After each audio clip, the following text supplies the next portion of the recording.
to 5.2. 5.2 deals with proportional relationships. Proportional relationships is a 7th grade standard aligned with the 8th grade standard. What you're going to be able to do today, you can identify proportional. Proportional means direct. So I want you to write that down. The word direct is equivalent to proportional. So write that down. Direct is the same as proportional. So you can identify proportional relationships and determine constant of variation. Okay? That's what you can do today. So here's what a proportional relationship is. A proportional relationship means y varies directly with x. That means to get to y, you don't have to add or subtract anything. Meaning, y equals like 3x. So all you'd have to do to find y is times by 3. Y equals 1/2 x. All you have to do to get to y would be to halve whatever x is. You don't plus or minus anything. And if you recall, this is not a direct relationship because here to get to y, I would have to times x by 3 and then plus 2. So I don't get directly to y. So a directly proportional relationship means that all you do to get to y is times x by something. So you multiply x by something to get to your y. It's y equals something times x. But guess what we know now that we did 5.3? What goes in front of the x? Slope goes in front of the x. So this is really m. It's really your slope. This is your slope. But you know what? They don't call it slope, but it is slope. Okay, it is slope. They make it a little bit more difficult, and they want to be able to separate that. It's a different kind of line. They call it k. Y equals kx. K is your slope, though. So all you have to do to get to y is multiply your x by your slope. Okay? So again, this is your slope. They are the same thing. Maybe write a big equal sign. Y equals mx is the same as y equals kx. The m and the k are just your slope. The constant of variation is what we multiply x by to get to y. Meaning, look at all that space. It's your slope. The slope is what's before. It's your change in y over your change in x. Okay, I'm done with this first quarter of the definition part of our lesson. Let me just summarize quickly. A directly proportional relationship means that all you do is multiply x by something to get to y. When you multiply x by something to get to y, what's in front of x is really your slope. We've been doing that since we started this unit. What they do with this unit is call your slope k, but it's the same thing as m, which means change in y over change in x. M equals change in y over change in x, and so does k. They are the same thing. It is your slope. Here's some properties. Y is strictly dependent on x. That means it looks like this. Y equals something times x.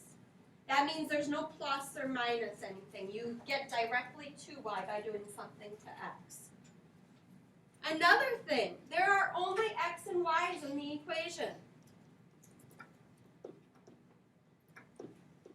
See? I don't plus or minus anything. So this is examples of directly proportional relationships, direct variation. Okay? And it will always go through the origin, always. The reason for that is because you don't plus or minus anything. So when I have something like y equals 3x, if it's y equals kx, you're really plusing 0. So that means you will always go through the origin on a directly proportional graph. Pretend all those go through the origin even though they don't. Okay, just pretend. Okay, I need to change one. I can't change one.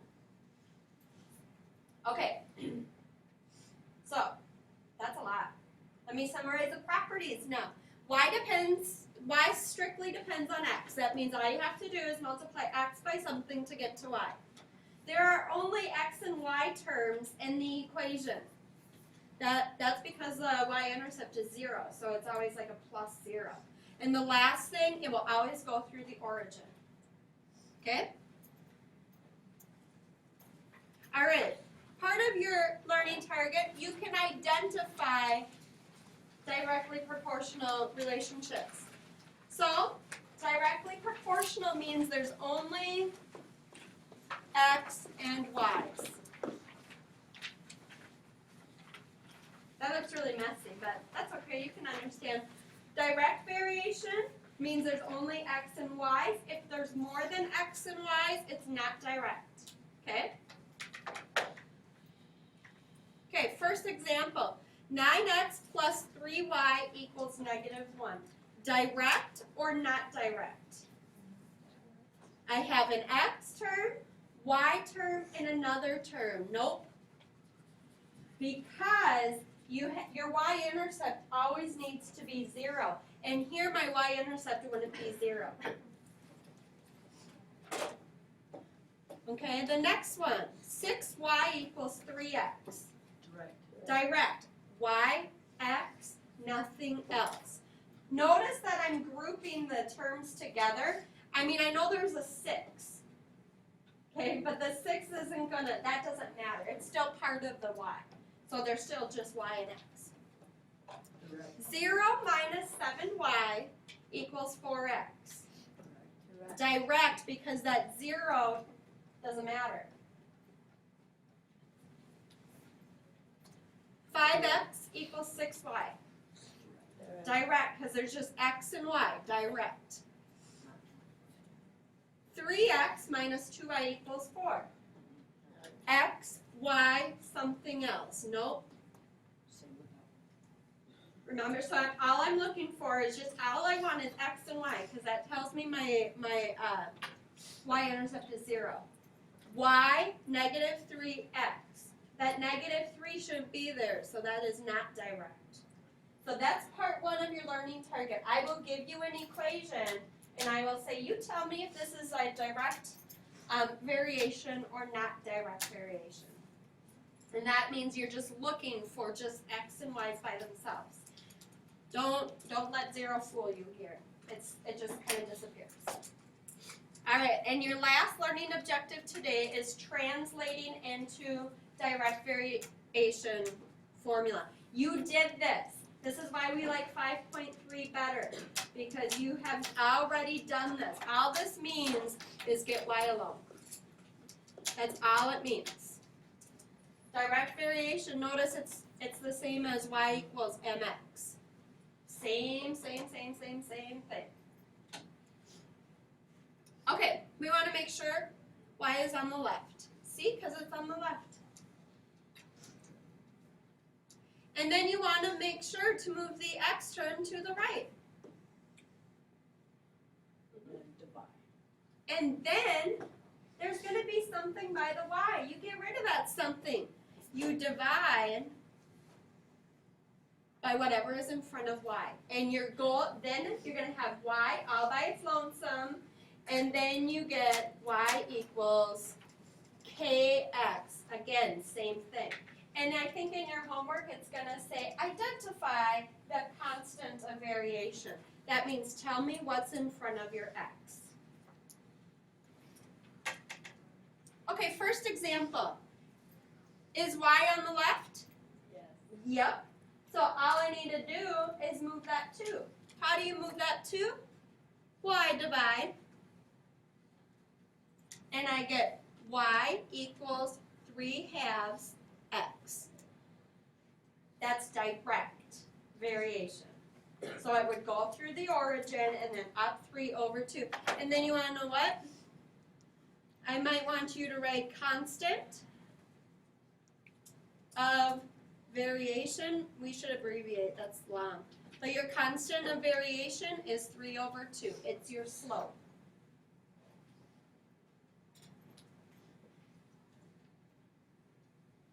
Okay, look at this one. Is my y on my left-hand side? Nope, so I'm just going to flip that. So I'm going to write 4y equals 8x. Do you agree that I can do that? Because equality is clearly commutative. I can flip it. And then how do I move that 4? Yep, I divide through by 4. And I get y equals 2x. That's my slope. That's my constant of variation. Can I call it COV? Constant of variation is what? Tell me. 2 over 1, 2, same thing.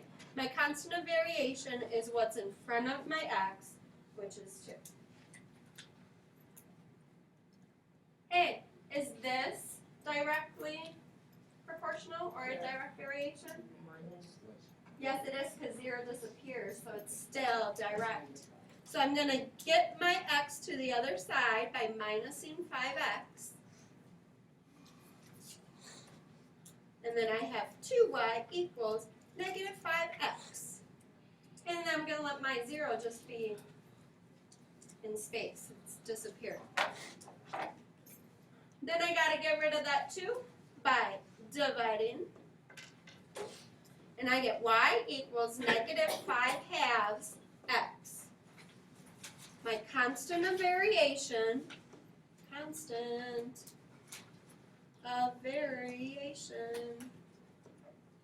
is what's in front of x, negative 5 over 2. So that means to get to y, I multiply x by negative 5 halves. It also means that my slope is negative 5 halves. And if I graph this, then all I have to do is make a circle at 0 and then down 5 over 2, down 5 over 2. I lied to you.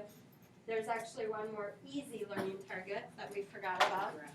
Yeah, we have to identify graphs, which is really easy. You just look to see if it goes through the origin. But direct variations go through the origin. That's what they do. They go through that origin because there's only x and y, which means the y-intercept is always 0. So, is the first graph directly proportional? No, because it did not go through the origin. Is this second graph very directly with x? Yes, I know it's slightly off scale. That's because I zoomed out. I grouped them together, then zoomed out. But yes, this is supposed to go through the origin. Your questions today, you'll never question. It's only when I zoom that it makes it look weird. Okay, the next one, is this one very directly with x? No, it sure doesn't, because it doesn't go through the origin. And does the next one very directly with x? Yes. Yes, because it goes through the origin. So that's all you have to do for those. Those are really fast to identify. You just check to see, does it go through the origin or not? And that's my learning target for today.